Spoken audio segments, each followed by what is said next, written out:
This week we got to see a whole lot of crash test footage of the Cybertruck, and there are still people out there saying it is a death machine, but I'm here to tell you it just ain't so. And I'm joined by Herbert. I'm Brian. Welcome to My Tesla Weekend.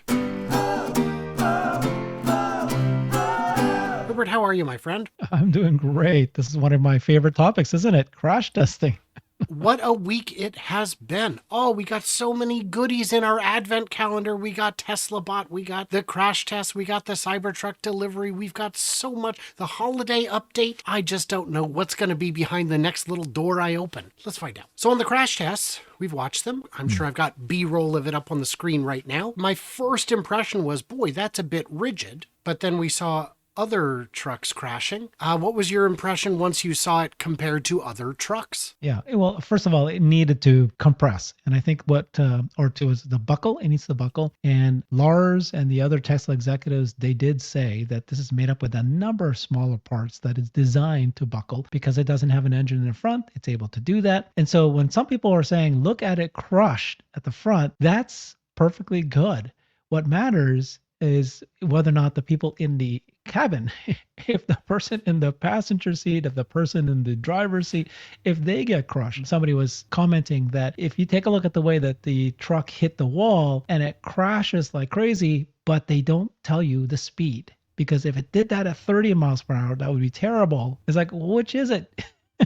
Right. If it's too strong and doesn't crush at all, they'll say, look how dangerous it is. If it crushes too much when it's no speed, they did not say the speed. So it was just all conjecture. Well, and both of those things can be true, but this all assumes that they didn't plan accordingly, that they didn't think about these things in advance. The big question for occupant safety is the rate of bodily deceleration. It crushes every bit as much as the other trucks do. And like you said, it has a number of innovations to do that. Did you see the kind of wavy design in the casting that Sandy Monroe showed in his video? Yeah. Can you explain a little bit about what that is? Well, so my understanding of that was that Lars was explaining to him that when you're creating the giga castings, you have to understand that this metal, I think it's either aluminum. Hans was telling me that part is aluminum, that it flows like a river. And so most companies and most engineers, they'll design it with an engineering mind. So they'll, have it, like squares and rectangles and everything looking great. But that's actually not the way that the metal flows. And so what they do is they create it in such a way that they've considered how quickly the giga casting is. Is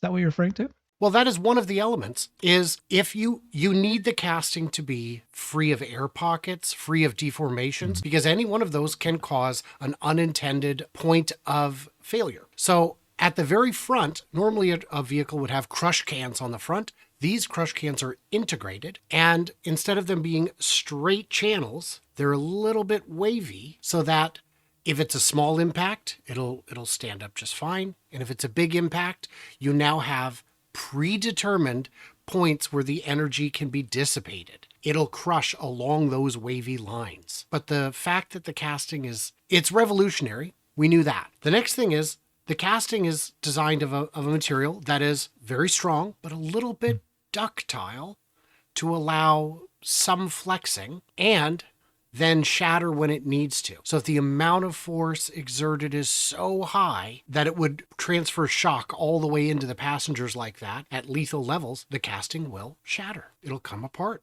Brian, can you answer this question that I was being asked and I have no idea? Apparently, the safety board has not yet issued a crash testing rating for the Cybertruck yet. And the question is, why haven't they done that? Now, it's very clear that the Model 3 just was the safest car ever. Then when the Model Y came, it actually broke the records. It rated higher than their ratings. The Cybertruck's going to even break that even more. It's going to be so unbelievable because it cannot turn. You cannot hurt it. The cabin is pretty safe. And then we've actually discussed it in another show, right? Even pedestrians are safer with the Cybertruck because of the slope roof and the smaller front area compared to other massive trucks where that, you basically get hit by a bus. It's basically what it's like. But with the Cybertruck, you're being hit like a car. The height is not it only goes up to your hips. But what do you take about that where the agency has not yet issued a rating for the Cybertruck safety? I've never seen NHTSA rate a car before its release. That's something that usually comes months later because they have to get their hands on one. And bear in mind, it became available to get your hands on a week ago. If they would have gotten one to test, it would have been a pre-production vehicle. Don't send them that. That's not necessarily representative. In the US, all these crash test ratings are self-certified. If Tesla or Ford or Mazda is convinced it will pass in ways, then it passes. And there is no, minimum threshold in the US. Other countries do have minimum standards it has to meet. All NHTSA does is assign a rating so buyers know what the safety is. So that rating will come. When the Model S came out, it was the safest. When the Model X came out, it was safer. And the 3 was safer, the Y was safer. The CyberTruck may be safer still. But none of those ratings came out. Maybe. We don't know yet. I think the X and Y are pretty hard to beat for the size. When the X rating came out, it was months after it entered production, because it takes time to conduct your own test. When you do the crash itself, it can take minutes to hours just for the computer to comprehend all the data that it just received and even give them meaningful feedback. So to think that they could have a rating through a government agency in that kind of time frame is, for many, dishonest, and for the rest, a lie. It's just a lie, because there are some people who know better and are still saying it because it fits with what they want to say. Do you think Tesla would release a car that is not going to have best-in-class safety? Well, no. And in fact, I think this was designed to be very safe. Just the sheer it's so heavy, and yet it's so fast and so nimble. And the way the steel is designed, it's going to be what they call it. What is it? HFS, yeah. Very friggin' strong. Mm-hmm. So, and then this thing you've seen the videos of the demos, it cannot be flipped. It can't be, bullets and all that. So I expect this to be the safest vehicle ever made, ever. History. It's entirely possible. I think the rollover risk is higher than it would be on an X, just because the center of gravity is that much higher off the ground. But I think that the rollover protection is likely going to be the strongest we've ever seen from a passenger vehicle. I think one of the reasons they got rid of the stainless that goes above your door is now just a piece of trim rather than a structural element. And I think that's designed to prevent the shock from carrying all the way through to the entire structure. But we shall see on that. You saw those crash tests where they were doing on a side body? Yes. And didn't even dent it.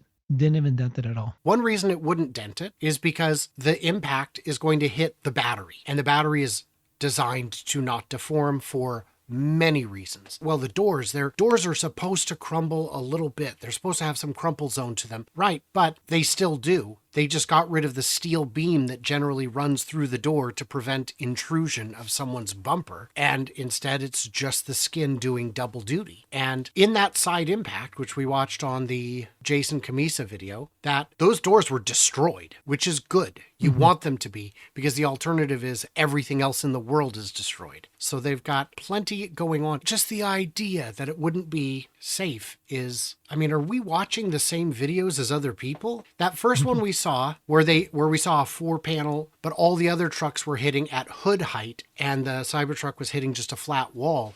That one presented a different picture. Tesla has since released the one of it doing the same test, and it looks the exact same as the others. And it's tough to tell if the occupants fare better or not, because with the side curtains inflating, it's kind of hard to know exactly what's going on inside. But all that will be out very soon for us to know. Can you think of, it's not going to roll over. The hood is lower than it would be for other trucks. It's going to be safe. If you had to play devil's advocate, can you think of a way to paint this in a light that makes it not look safe? Well, first of all, that wiper is so massive. I think, and then when you saw how it drooped, maybe it might spear.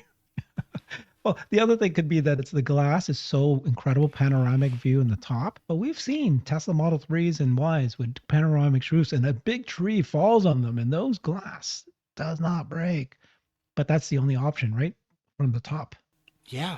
I guess that is. Boy, if I had to play devil's advocate, I'd say, again, the rollover might not be as good as on certainly an S, which is very close to the ground and very wide.